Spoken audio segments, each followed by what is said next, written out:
काशीपुर गांव में हरीलाल नाम का एक बूढ़ा किसान रहता था। वो अपने गांव के जमींदारों में से सबसे अमीर जमींदार था। लेकिन वो हमेशा सादे कपड़ों में रहता था और उसका एक बेटा बिरजू भी था। वह भी अपने पिता की तरह बिल्कुल सादे कपड़ों में रहता था। हरीलाल वैसे तो बहुत ही अमीर आदमी था, पर उसका बेटा बिल्कुल भी पढ़ा लिखा नहीं था। बेचारा अनपढ़ था, इसलिए हरीलाल हमेशा उदास रहता था। एक दिन हरीलाल और उसका बेटा अपने घर में खड़े हुए थे। तभी हरीलाल अपने बेटे से कहता है, बेटे बिरजू, तुम श्यामलाल के पास चले जाओ और उसे कहना कि इस महीने का सारा हिसाब बराबर करके एक पर्चा बना दे, और तुम उस पर्चे को मेरे पास लेकर आना। नहीं पिताजी, आप खुद चले जाइए, मैं वहां पर नहीं जा सकता। बेटा, तुम श्यामलाल के पास क्यों नहीं जाना चाहते? क्या वो तुमसे कुछ कहता है या फिर तुमसे कुछ पैसे मांगता है? अगर कोई ऐसी बात हो तो मुझे अभी बताओ, मैं उसे डांट दूंगा। देखो पिताजी, ऐसी कोई बात नहीं है। श्यामलाल मुझसे कभी भी कोई पैसे नहीं मांगता और ना ही मुझे कुछ कहता है। लेकिन पिताजी, मैं जब भी आपका हिसाब करवाने जाता हूँ तो वहां पर खड़े लोग मुझ पर हंसते हैं और एक दूसरे को बताते हैं कि ये देखो, अनपढ़ आ गया। पिताजी, मैं अनपढ़ हूँ, इसलिए लोग मेरा मजाक उड़ाते हैं। इसीलिए मैं वहां नहीं जाना चाहता। कृपया करके आप खुद चले जाइए। देखो बेटा, अगर तुम ऐसे ही सोचते रहोगे तो कल को मैं नहीं रहूंगा, तो तुम इस कारोबार को कैसे चला पाओगे? बेटा, तुम अभी से ही हिम्मत जुटाओ, तभी तुम आगे से ये कारोबार संभाल सकोगे। पिताजी, आप कुछ भी कहो, पर मैं वहां पर जाने वाला नहीं हूँ, क्योंकि अगर मैं वहां जाऊंगा तो लोग मेरा मजाक उड़ाएंगे और मुझे यह बिल्कुल भी पसंद नहीं है। पिताजी, मेरी बात को समझने की कोशिश करो कि आखिर मैं क्यों नहीं जा रहा। इतना कहकर बिरजू वहां से गुस्से में चला जाता है। हरिलाल अपने बेटे की अपनी सारी मुश्किल समझता था। अरे, मैं अपने बेटे की परेशानी को समझता हूँ, पर मैं सोचता हूँ पर ये उन लोगों के सामने जाने की हिम्मत जुटाए ताकि वो लोग इससे बात कर सकें और उन्हें समझा सके कि वह उसे अनपढ़ ना कहे। लेकिन मैं अपने बेटे को इस हाल में छोड़ भी तो नहीं सकता। आज मैं जिंदा हूँ, अगर कल मुझे कुछ हो गया तो इसका क्या होगा? हरीलाल अपने बेटे को बचाने की कोशिश में कुछ सोच रहा था, तभी उसका दोस्त वहां पर आता है। वह उसका दोस्त हरीलाल से कहता है, अरे हरीलाल भाई, किस हाल में डूबे हो? मुझे ऐसा दिखाई दे रहा है कि तुम किसी गहराई वाली सोच में डूबे हो। हाँ भाई, मैं बहुत गहरी सोच में डूबा हुआ था। अरे, मेरा बेटा बिरजू बेचारा अनपढ़ है, इसलिए गांव के लोग उसे तंग करते हैं। मेरा बेटा उन लोगों के सामने जाने से बहुत कतराता है। मैं यही सोच रहा था कि इसको कैसे भी करके उन लोगों के सामने बात करने का तरीका बताऊं। हाँ भाई, ये तो बिल्कुल गलत है। गांव वाले तुम्हारे लड़के के साथ बहुत गलत व्यवहार कर रहे हैं। लेकिन छोड़ो इन बातों को, मैं तुम्हें एक खास बात बताने के चक्कर में इधर आया हूँ। पड़ोस के गांव में एक आदमी बहुत गरीब है और उसकी बेटी जवान है। तुम अपने बेटे की शादी उससे कर दो तो बहुत अच्छा रहेगा, क्योंकि उन्होंने शादी के लिए हाँ कर दी है। अगर आप भी अपने बेटे की शादी उस लड़की से करना चाहते हो तो हाँ कर दो, ये रिश्ता पक्का हो जाएगा। अरे, ये तो बहुत अच्छी बात है और मेरी तरफ से भी हाँ है। मैं अपने बेटे की शादी करने के लिए तैयार हूँ। अरे, किस्मत ऐसी होती है कि खुद शादी का अवसर आया है। मैं जब भी इधर उधर गया तो सब लोगों ने मेरे बेटे को अनपढ़ कहकर उसका रिश्ता नहीं किया। अब सही है, मैं अपने लड़के की शादी उस लड़की से कर दूंगा, बस तारीख पक्की की जाए। हाँ भाई, ठीक है, लेकिन एक बार अपने लड़के से भी पूछ लेना, क्या वह उससे शादी करने के लिए तैयार है। कहीं ऐसा ना हो तुम शादी के लिए हाँ कर दो और तुम्हारा बेटा बाद में ना कर दे। और यह सब इज्जत की बातें होती हैं और इनमें बहुत संभल कर काम करना होता है। हाँ भाई, ये बात तो तुम बिल्कुल सही कह रहे हो। मैं आज शाम को ही अपने बेटे से उसकी शादी के बारे में बात करता हूँ।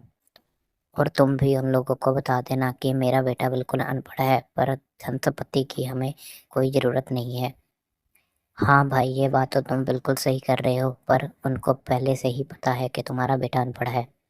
पर उन लोगों ने कहा है कि हमारी बेटी को इतना अच्छा परिवार मिलेगा, हमें और कुछ नहीं चाहिए, बस उनकी बेटी यहाँ खुश रहनी चाहिए। हाँ भाई, इसका मतलब है कि उधर से रिश्ता बहुत पक्का हो चुका है। तो भाई इधर से भी रिश्ता बिल्कुल पक्का ही समझो, क्योंकि मेरा बेटा मेरी बातों को बिल्कुल नहीं टालता। तो ठीक है भाई, मैं भी उधर से रिश्ता पक्का करवाता हूँ और अपने बेटे की शादी की तैयारियां करो। ठीक है भाई, अब मैं चलता हूँ। कुछ ही दिनों में बिरजू की शादी हो जाती है और उसकी शादी कुंती नाम की एक लड़की से होती है। कुंती बहुत ही सुंदर, समझदार और चालाक थी, पर बिरजू बिल्कुल भी अनपढ़ था। इसी कारण वह उससे बहुत कम बात करता था। एक दिन हरीलाल अपनी बहू कुंती से कहता है, देखो बहू, तुम इस घर की बेटी भी हो और तुम्हें भी बिल्कुल इस घर को अच्छे से चलाना पड़ेगा। पिताजी, मेरी शादी तो अभी हुई है और मुझे इस घर की मालकिन बनाना चाहते हो, क्यों, क्या हुआ? देखो बेटी, मेरा बेटा बिल्कुल भी अनपढ़ है और गांव वाले उसका बहुत मजाक उड़ाते हैं, तो वह उनके सामने जाने से बहुत कतराता है।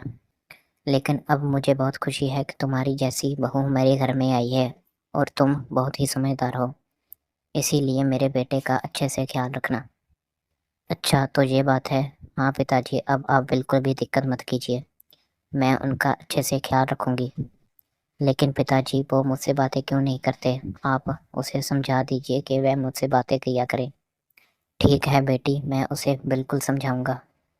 उसकी माँ के गुजर जाने के बाद वह बिल्कुल अकेला रहने लगा था और उसे समझने वाला भी कोई नहीं था। चलो कोई बात नहीं पिताजी, मैं सब कुछ समझ गई। शाम को बिरजू घर आता है और कुंती उससे पूछती है कि आप मेरे से बात क्यों नहीं करते। बिरजू कहता है कि क्या बताऊं कुंती, तुम्हें क्या पता कि मैं बिल्कुल भी अनपढ़ हूँ। इसी कारण सभी मेरा मजाक उड़ाते हैं और आज तक कोई मेरा दोस्त भी नहीं बना। पिताजी की इतनी इज्जत होने के बावजूद भी लोगों ने मेरा हमेशा ही मजाक उड़ाया। लेकिन अब मुझे समझ नहीं आ रहा कि मैं तुमसे कैसे और क्यों बात करूं। चलो कोई बात नहीं, आज आज तक तुम्हारा सब लोगों ने मजाक उड़ाया है, पर मैं ऐसी बिल्कुल नहीं हूँ और मुझे आपके अनपढ़ होने से भी कोई दिक्कत नहीं है। मुझे एक अच्छा और नेक जीवन साथी चाहिए था और मुझे तुम मिल गए। अब मैं सारा जीवन आपकी सेवा करूंगी। बिरजू कहता है कि मैं बहुत ही खुशकिस्मत हूँ जो मुझे तुम जैसी पत्नी मिली है। माँ जी के जाने के बाद मैं खुद को हमेशा ही अकेला महसूस करता था, लेकिन अब जो मैंने तुमसे बातें की तो मुझे बहुत ही अच्छा लगा है, क्योंकि जब मैं अपनी माँ से ऐसे बातें करता था तो मुझे बहुत ही अच्छा लगता था। कुछ दिन बाद हरीराम की मौत हो जाती है। एक दिन बिरजू उदास होकर अपने पिताजी के कमरे में बैठा हुआ था, तभी कुंती उसे कहती है, ए जी, ये उदास होने का समय नहीं है, अब आपको ही सारा कारोबार संभालना पड़ेगा। पिताजी की जगह पर अब आपको ही सारे बजट का हिसाब रखना पड़ेगा। नहीं कुंती, मैं ऐसा नहीं कर सकता, क्योंकि वो लोग मेरी बात को ही नहीं मानेंगे, क्योंकि मैं एक अनपढ़ हूँ। वो सब मेरे को अनपढ़ कह कह कर चिढ़ाएंगे। ये मेरे बस का काम नहीं है। मैं आपकी सारी मजबूरी समझती हूँ, पर अब इस कारोबार के आप ही मालिक हैं। आज नहीं तो कल आपको सारा कारोबार संभालना पड़ेगा। अगर आप नहीं संभालोगे तो फिर कौन संभालेगा? दोनों ऐसे बातें कर ही रहे थे कि तभी वहां पर रामलाल आता है, जो बिरजू के पिताजी को सारा सारा कुछ समझाता था कि कहाँ कितने पैसे लगे हैं। देखिए छोटी मालकिन, छोटे मालिक ने आज तक कुछ भी नहीं संभाला है, सारा कुछ बड़े मालिक ही देखते थे और ऐसा मुझे लग रहा है कि ये इसको नहीं संभाल पाएंगे और सारा कारोबार मुझे ही संभालना पड़ेगा, और जो भी हिसाब होगा मैं आपको बता दूंगा। हाँ, तुम बिल्कुल ठीक कह रहे हो, मेरे कारोबार को तुम ही संभालो और जो भी हिसाब किताब होगा मुझे और मेरी पत्नी को बता दिया करना। नहीं, ऐसा नहीं हो सका। देखो जी, मैं चाहती हूँ कि आपके होते हुए कोई दूसरा इस कारोबार को ना संभाले, क्योंकि आज नहीं तो कल आपको ये कारोबार संभालना पड़ेगा और धीरे धीरे करके आप सारा कारोबार सीख जाओगे। दोनों की ऐसी बातें सुनकर रामलाल उल्टे पैर ही घर से बाहर निकल जाता है। रामलाल बाहर जाकर खुद से कहता है, अरे मुझे कब से इंतजार था हरीलाल के मरने का, अब वो चला गया है तो इसकी चालाक बहू इस मेरे रास्ते में बाधा बन गई है, और अगर मैं मालिक नहीं बन पाया तो फिर क्या मैं मक्खियों को मारूंगा? नहीं, ऐसा नहीं हो सकता, मुझे कुछ तो करना पड़ेगा। अगर इस चालाक बहू ने उस अनपढ़ के अंदर आत्मविश्वास भर दिया तो मैं कभी भी मालिक नहीं बन पाऊंगा। मेरा कितने वर्षों का सपना अधूरा ही रह जाएगा। अगले दिन सुबह होते ही रामलाल फिर बिरजू के घर आता है। रामलाल को अपने पास देखकर बिरजू उनसे कहता है, क्यों रामलाल जी, आज इतनी सुबह सुबह क्यों आए हो? क्या कोई बात हुई है या फिर और कुछ है? मैं आपसे ये कहने आया था कि आपने आज तक कोई भी कारोबार नहीं संभाला है। आप अपनी पत्नी कुंती को सारे कारोबार संभालने की जिम्मेदारी दे दो, ताकि जब आपकी पत्नी सारा कारोबार संभालेगी तो आप दोनों को एक दूसरे पर और भरोसा हो जाएगा।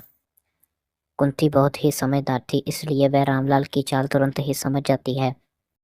वह सोचती है कि रामलाल मेरे और बिरजू के बीच एक दीवार खड़ी करना चाहते हैं, जिससे बिरजू जी भड़क जाए और सारा कारोबार रामलाल को ही संभालने के लिए दे दें। नहीं जी, जब तक बिरजू जी हैं तब तक यही सारा काम संभालेंगे। आज तक तो पिताजी थे, इसलिए उन्होंने कोई कारोबार नहीं संभाला, क्योंकि बाप के होते हुए बेटा कैसे संभाल सकता है कोई काम। आज नहीं तो कल ये सारा कारोबार संभालेंगे ही। चलो कोई बात नहीं कुंती, बाप का कारोबार तो बेटा ही संभालेगा, लेकिन एक और बात थी जिसके लिए मैं यहाँ पर आया हूँ। क्या बात है रामलाल जी, जिसके लिए आप यहाँ आए हैं? देखो छोटे मालिक, आपके पिताजी आप लोगों को कर्ज देते थे, पर उस कर्ज पर वह कोई भी ब्याज नहीं लगाते थे। और गांव के लोग कल मुझे कह रहे थे कि उन्हें कुछ पैसों की ज़रूरत है। तो क्या आप बिना ब्याज के उन लोगों को पैसे दे सकते हो? देखिए रामलाल जी, ये सरासर झूठ है, क्योंकि मैंने आज तक कहीं नहीं सुना कि कहीं बिना ब्याज के पैसे मिल रहे हों। मालकिन, ये बात तो सही है कि बिना ब्याज के पैसे कहीं नहीं मिलते, पर हमारे बड़े मालिक बहुत ही दयालु थे, जो कि बिना ब्याज के ही सारे पैसे देते थे।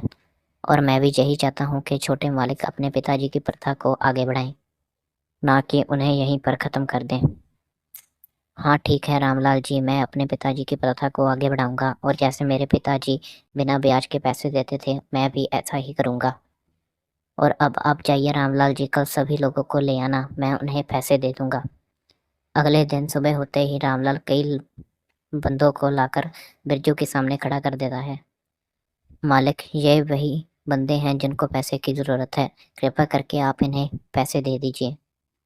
मालिक, आप बहुत ही नेक इंसान हैं, आपके पिताजी ने हमारी बहुत ही मदद की है, और हम यही चाहते हैं कि आप भी हमारी मदद करें।